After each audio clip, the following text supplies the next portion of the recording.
Hello everyone. Continuing here at Montségur, where the Cathars were massacred, there was a structure here that was built before the Cathars came, and people don't know what happened to that structure.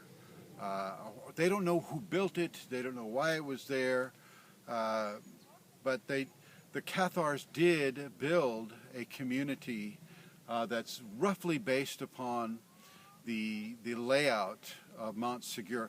And if you go online and you Google Montségur, you can kind of see the layout. You'll see where the cistern is up at the top, and you'll see, you know, the big keep that they had there and things like that. And one of the vassals of the Pope and the King of France, they did try an earlier attempt to bring the Cathars down, and that one failed. And then after the murder of the Pope's representative, then of course, you know, a very large army was gathered. The Cathars were non-violent. To be a perfect or a parfait, you had to agree or take a vow of non-violence.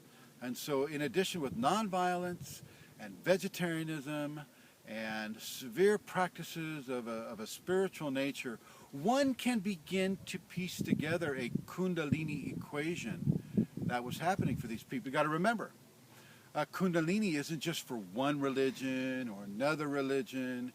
It's for people of all different belief systems.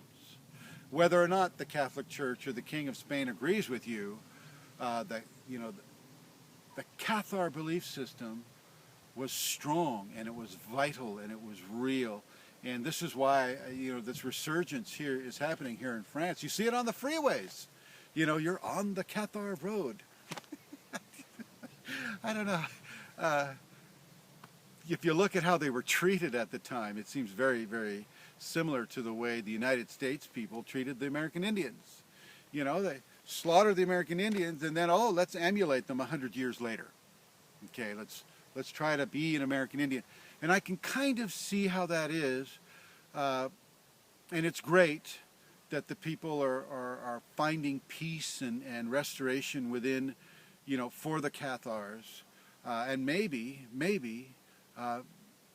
some of that belief system is still going to remain based upon what was taken from the Inquisitions that were used to get that information.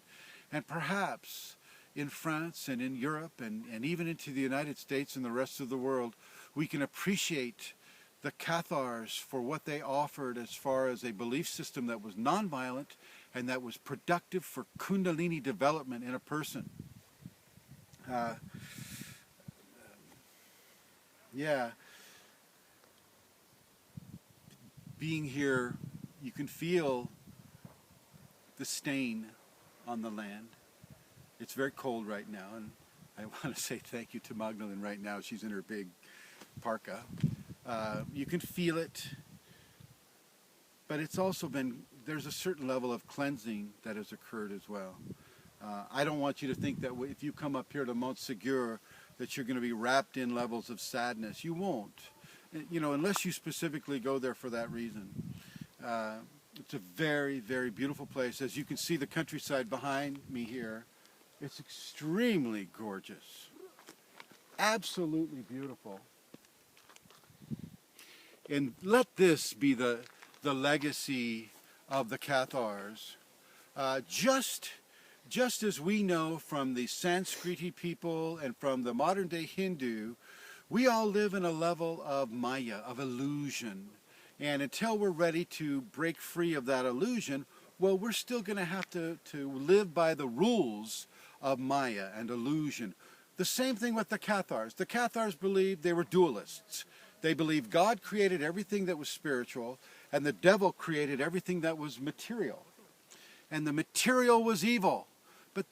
There are levels of extremes in every belief system, and I firmly feel that the Cathars were on an enlightenment path, just like you who may be watching this video. Thanks for watching.